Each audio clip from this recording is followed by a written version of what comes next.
एक पत्नी थी, उसका पति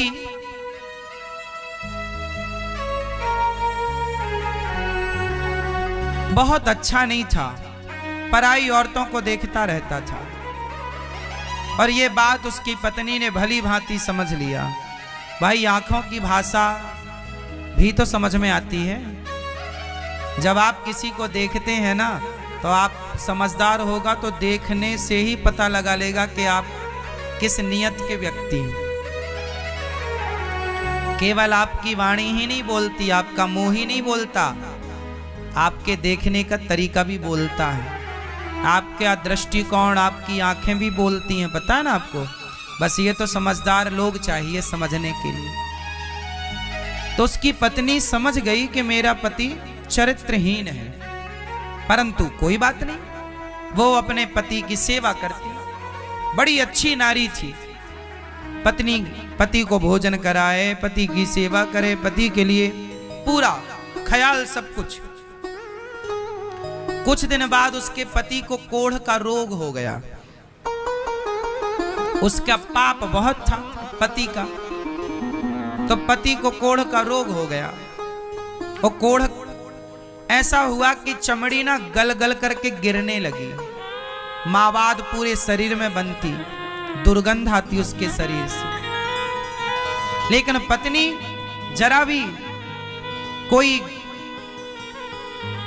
गलत विचार ना लाकर वो पति को रोज नहलाती। अब उसका पति असमर्थ हो गया चलने फिरने में भी, परंतु वो रोज अपने पति को नहलाए, उसको सुंदर कपड़े पहनाए, मावाद को साफ करे।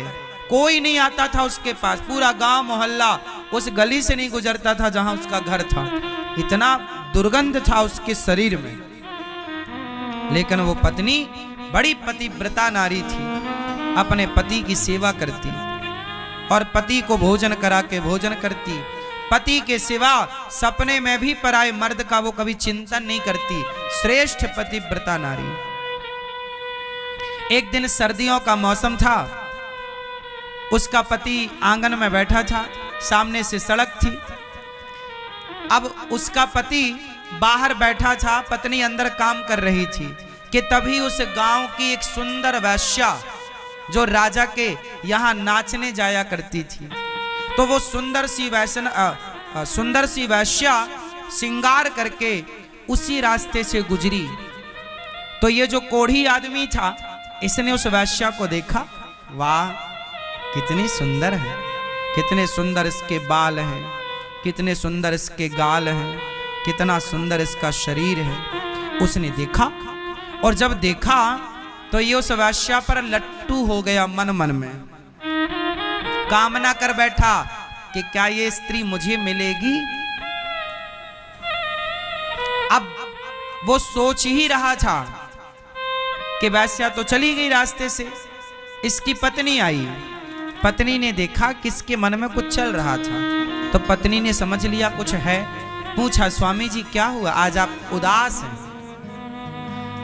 उस कोढ़ी ने अपनी पत्नी से कह दिया कि सुनो, तुमने आज तक मेरी बात टाली नहीं। अब देखो, वो आदमी अपनी पत्नी के सरलता का अब वो दुरुपयोग करने लग गया। उसने कहा कि तुमने आज तक मेरी बात नहीं टाली। अच्छा, वो पतिव्रता नारी थी, वो काहे को टालेगी, जो कहता वो ये पत्नी करती। पति बोला कि सुनो, पति बहुत दुष्ट क्वालिटी का था और ये बहुत सज्जन थी, बहुत सीधी थी, पतिव्रता ही थी। अब वो बड़ा दुष्ट।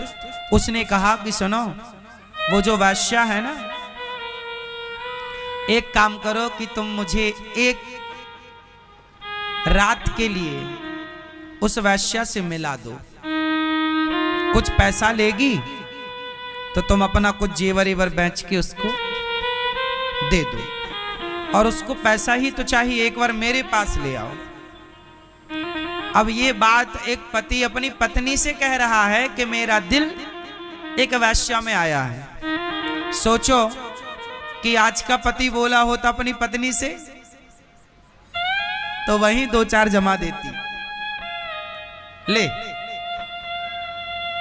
एक तो कोढ़ी है बीमार और दिल और कहीं आ रहा है इसका, दो जमाती मुंह में, और ये इस लायक था भी। लेकिन वो नारी बड़ी पतिव्रता। अब इसने कहा ठीक है मैं उससे बात करूंगी। अब वो शाम को जब मुजरा करके राजा के यहां से घर आई तो ये जाकर उस वैश्या से मिली, और उस वैश्या से इसने अपने पति की बात कही कि हमारे पति का दिल तुम में आया है, तुम जितना पैसा चाहो ले लो, पर एक बार मेरे पति से चलकर मिल लो, वो आपसे प्रभावित हैं, मिलना चाहते हैं। अब वैश्या को आश्चर्य हुआ, हे भगवान ये किस तरह की पत्नी है, अपने पति के लिए मेरे से बात करने आई है। उस वैश्या ने कहा बहन मैं हाथ जोड़ती हूं, तुम्हारे पति को कोढ़ का रोग है, बहुत दुर्गंध आती है उसके शरीर से, मैं तो रास्ते से निकलती हूं तो नाक पकड़ के निकलती हूं, मैं क्षमा करो बहन, मैं तुम कितना भी पैसा दोगी मैं तुम्हारे पति के पास नहीं जाऊंगी। चूंकि वो तो वैश्या ही थी, पैसा लेकर किसी के भी पास जा सकती थी, पर इसके पति में कोढ़ था, रोग था, बदबू थी, नहीं वो मना कर दिया, बोले मावाद निकलती है, मैंने सुना, मैं नहीं जाऊंगी, तुम पैसा कितना भी दो मैं नहीं जाऊंगी। अब ये पत्नी बोली बहन मेरे पति की आज्ञा है, उसने साफ मना कर दिया वैश्या ने। अब ये लौट कर आई तो पति ने पूछा क्या कहा, उसने बता दिया कि उसने मना कर दिया, बोले नहीं। तो उसके पति ने फिर कहा नहीं तुम चाहोगी तो वो आ जाएगी, एक बार तुम कोशिश करो, मेरी आज्ञा है कि तुम उसे लेकर आओ। अब लो, अब ये पति की आज्ञा हो गई कि तुम लाओ, एक वैश्या को लाओ। अब उसने क्या किया होगा, तो उसने एक युक्ति निकाली। अब वो पतिव्रता जो नारी थी वो रोज सवेरे 4 बजे उस वैश्या के घर जाती, उसके घर में झाड़ू लगाती, पोंछा लगाती, उस वैश्या का बर्तन जो जूठा था वो साफ कर देती। वैश्या रोज देखती कि मेरे घर में झाड़ू पोंछा कौन कर रहा है। ऐसे करते करते 1 हफ्ता बीत गया, ये रोज जाती। एक दिन वैश्या ने पकड़ लिया कि ये देवी आप तो बड़ी पतिव्रता नारी हो, मुझ पापनी के घर में झाड़ू पोंछा क्यों कर रही हो। उस पतिव्रता नारी ने कहा उस वैश्या से बहन मेरे पति का दिल तुम में आया है, एक बार मेरे पति से मिल लो, तुम जो चाहोगी मैं दूंगी, जो पैसा चाहोगी मैं दूंगी। अब की बार उस पतिव्रता नारी की बात वो वैश्या टाल ना पाई और बोली अच्छा ठीक है, पर मैं नहीं आऊंगी तुम्हारे घर, तुम अपने पति से बोलना कि आज रात को 8 बजे वो मेरे घर आ जाए। ठीक है। अब ये पतिव्रता नारी फिर दौड़ी दौड़ी पति से बोली, पति के पास। पति बोला क्या हुआ, बोले आज आपको 8 बजे बुलाया है, चले जाना। अब देखो ये काम बना के आ गई, एक नारी अपने पति का काम बना के आ गई। पति कोढ़ी था, अच्छे से उठ बैठ नहीं पाता था, पर आज बढ़िया परफ्यूम डाल रहा है, साफ सुथरे कपड़े पहन रहा है, कोढ़ी आदमी। पर जैसे ही उसने अपना शाम को द्वार से बाहर पांव रखा कि उसकी शक्ति गवाह देने लगी, वो चलने में असमर्थ था। अब वो अकेला कैसे जाए। तो पत्नी से बोला कि सुनो आओ हम तुम्हारे कंधे पे हाथ रखेंगे, तुम हमें ले चलो। अब सोचिए एक पत्नी के कंधे में हाथ रखकर उसका पति वैश्या के घर जा रहा है और पत्नी भी जा रही है कि मेरे पति की इच्छा है तो मैं पूरी कराऊंगी। परंतु वो कंधे में हाथ रख के भी ना चल पाया, इतना दुर्बल था, मतलब इतना शरीर कमजोर था उसका। देखो शरीर कमजोर है, चला नहीं जा रहा है, पर देखो जरा मन कितना चंगा है। अब वो रोने लगा, बोले अब मैं कैसे जाऊं, मेरे चले नहीं जा रहा। पति को रोता देख पत्नी बोली अच्छा एक काम करो, आप मेरे कंधे पे बैठ जाओ। अब देखो पत्नी बैठ गई नीचे और पति को बिठाया कंधे पे बिठाया, तो उसके दोनों पांव उसकी पत्नी के सामने आए। अब उसने पांव पकड़ लिया अपने पति के और कंधे पे बिठा करके, और पत्नी जा रही है जंगल के रास्ते, गांव के अंदर से जाएगी। लोग पूछेंगे कि पति को कंधे में बिठाकर कहाँ जा रही हो, लोग पूछेंगे तो कैसे बताएंगे कि वैश्या के घर जा रहे हैं, पति की बदनामी होगी। तो वो जंगल के रास्ते से चली। अब उस जंगल में एक दूसरी घटना घट गई। अब यहां पर जरा समझो कि पत्नी के कंधे में कौन बैठा है? पति कोढ़ी पति। अब रास्ते में एक मांडव्य ऋषि का आश्रम था। कौन से ऋषि का? मांडव्य ऋषि। उसी रात उसी क्षण एक दूसरी घटना घटती है। जो वहां का राजा था, जिस राजा के द्वार पर वो वैश्या नाचने जाती थी, उस राजा के घर चोरों ने चोरी करी और चोरी करके भागे। तो सिपाही चोरों का पीछा करते करते जंगल में एक बाबा जी का आश्रम था, नाम था मांडव्य ऋषि।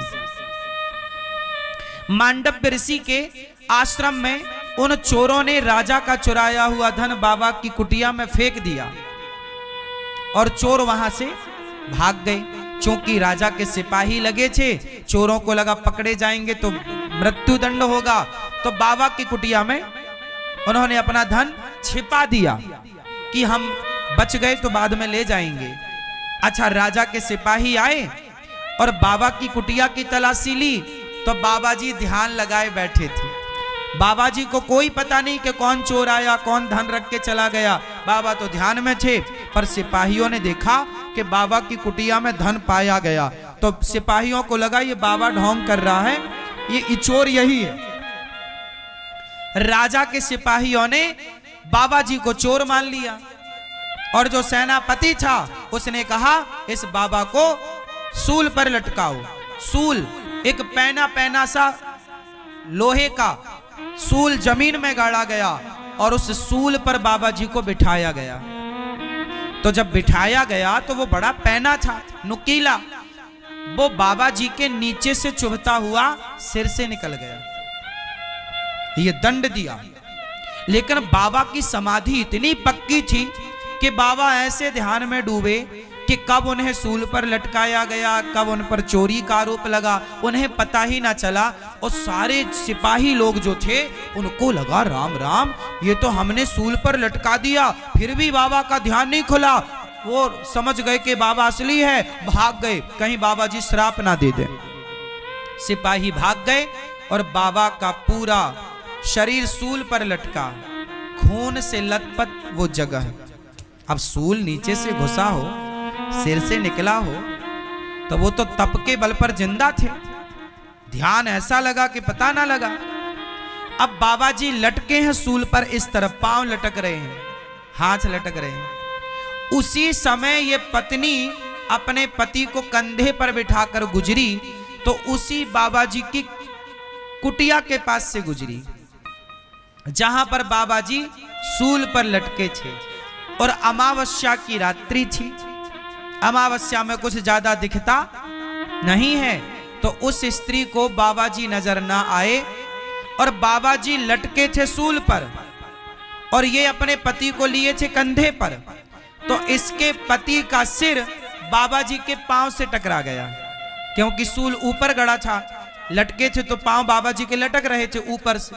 तो इसके पति का सिर और बाबा जी का पांव जब टकराया तो बाबा जी के ध्यान खुल गया, समाधि खुल गई। और जैसे ही समाधि खुली, संत जी ने श्राप दे दिया, जिसके स्पर्श से मेरी समाधि खुली है, सूर्योदय होते ही वो मर जाएगा। अब लो भैया, बाबा ने जब श्राप दिया तो कोढ़ी रोने लगा। कोढ़ी तो जा रहा था वैश्या के घर, कोढ़ी लगा रोने, हे भगवान अब मैं मर गया, मर गया। बाबा जी सूल पर लटके। पत्नी ने क्षमा मांगी, महाराज ये मेरे पति, मैंने ध्यान नहीं दिया कि आप यहां हैं, अपराध क्षमा करो। बाबा जी ने कहा ना, मेरा श्राप लग गया, मतलब लग गया, सूर्योदय होते ही मर जाएगा। अब पति रोया, अब वो भूल गया वैश्या वैश्या सब, जान बची तो लाखों पाए। अब वो लगा रोने के, हे भगवान मैं तो गया काम से। पर इसकी पत्नी बोली अपने पति से, आप रोइए मत। हे महात्मा जी, यदि आपने मेरे पति को श्राप दिया कि सूर्योदय होते ही मृत्यु हो जाएगी, तो हे सूर्य भगवान, यदि मैं पतिव्रता स्त्री हूं और मैंने अपने पति के मनसा वाचा कर्मणा सेवा करी है और मैंने अपने पति के सिवा पर पुरुष का चिंतन नहीं किया हो, तो हे सूर्य भगवान, जब तक मैं ना कहूं आप सूर्य उदय नहीं होना चाहिए, आप आइए मत। साहब, उसके प्रभाव से हाहाकार मच गया सारी सृष्टि में। सवेरे के 10 बज रहे हैं पर सूर्य का पता नहीं, 24 घंटे हो गए, 48 घंटे हो गए, सूर्य का पता नहीं। हाहाकार मच गया, सूर्य उदय नहीं हो रहा है, क्योंकि एक पतिव्रता नारी ने सूर्य को रोका है। यदि आप आए तो मेरे पातिव्रत धर्म से मैं आपको भस्म कर, सोचिए सूर्य को भस्म करने की ताकत एक पतिव्रता नारी में है। सूर्य भगवान डर गए, नहीं आए। ये कथा पद्म पुराण में लिखी है, आए नहीं। हाहाकार मचा, देवता आए, हे देवी सूर्य भगवान को आने दो। बोले ना, मेरे पति मर जाएंगे। जब देवताओं की बात ना सुनी गई, तब सबसे बड़ी पतिव्रता नारी स्वयं माता अनुसुईया प्रकट हुई। और माता अनुसुईया ने, पतिव्रता नारियों की शिरोमणि माता अनुसुईया है, वो माता अनुसुईया जिन्होंने ब्रह्मा विष्णु महेश को भी अपना पुत्र बना दिया था अपने पातिव्रत धर्म के बल पर। वो आई, कहा बेटी विधि के विधान को तू रोक मत, तू आने दे, मैं तेरे पति को जीवित करूंगी। उसने सूर्य भगवान को आने की इजाजत दी। सूर्य भगवान की पहली किरण पड़ते ही संत के श्राप के कारण उनके पति की मृत्यु, कोढ़ी मर गया। कोढ़ी जब मरा तो माता अनुसुईया ने हाथ में जल लेकर कहा, हे विधाता, यदि मैं सच्ची पतिव्रता हूं तो मेरे पातिव्रत धर्म के बल पर इसका मरा हुआ पति जीवित हो जाए और उसका सारा दोष समाप्त हो जाए। जैसे ही जल छिड़का, उसका कोढ़ का रोग भी ठीक हो गया और जो उसका मन बिगड़ा था, मन भी पवित्र हो गया और उसका पति उठकर बैठ गया। दिव्य विमान आया और उस पत्नी के प्रभाव से दोनों पति पत्नी विमान पर बैठकर भगवान के परम धाम को चले गए।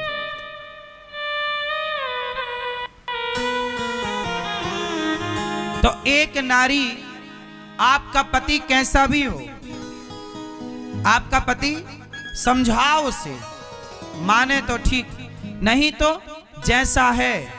अब ये आपके प्रारब्ध में था, अब आप अपना कर्तव्य पूरा करते रहो, आप अपना धर्म पूरा करते रहो, क्योंकि उसको उसके कर्मों का दंड मिलेगा और आपको आपके कर्मों का दंड मिलेगा। इसलिए आप अपना पातिव्रत धर्म का पालन करते हुए आप उसकी तरह मत बनो। आप अपना ये समझो कि ये किसी जन्म का मेरा पाप है, निकल रहा है, निकलने दो। आप अपना धर्म ना बिगाड़ो कि पति बुरा है तो मैं भी बुरे रास्ते पर चली जाऊं, ना।